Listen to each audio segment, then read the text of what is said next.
அஸ்ஸலாமு hi friends எல்லாருக்கும் ஒரு 3-4 நாளாகவே வீடியோ போட கிடைக்கவும் இல்லை. 4-5 நாளாக கொழும்புலையும் சரியான மட்டும் மழை. ஒரு குட்டி சூறாவளி மாதிரி ஒன்று வந்துட்டு போச்சு. அதிலேருந்து ஒரு பெரிய வேலையை வச்சுட்டு போய்த்துட்டு எங்களோட வீட்டில் என்னென்னு பார்த்தீங்கன்னா, ஒரு 2 சீட் போல் பறந்து சீட்டு அப்படியே வெடித்து கூரை குஸ்கே போயிட்டு விழுந்துட்டு, அதனால் பெய்கிற மழையெல்லாம் வீட்டுக்குள்ளே கொட்டி கொட்டி ஈக்குது. தண்ணி மல்லி வீசி வீசி எங்களுக்குமே ஏலா.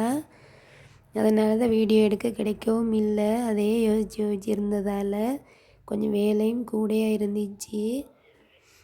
பாருங்கள், அந்த வெளிச்சம் விளங்குது. மேலே சிவிலிங் அடிச்சிருக்கிறதால வானம் விளங்குது இல்லை, வெளிச்சம் விளங்குது. இந்த பாருங்கள், கீழே அப்படியே தண்ணி நின்று கொண்டே இருந்துச்சு. காமர் அரைவாசிக்கு அள்ளி அள்ளி வீசி வீசியே, இல்லாட்டி அப்படியே ஊடு ஃபுல்லாகவே நிறைஞ்சிரும். வேலையும் கொஞ்சம் கூடையாக இருந்ததால் பபாவையும் பார்த்துக்கொண்டு கொஞ்சம் கஷ்டமாக போச்சு. இதோட வீடியோ முடியுது ஃப்ரெண்ட்ஸ். பாய்.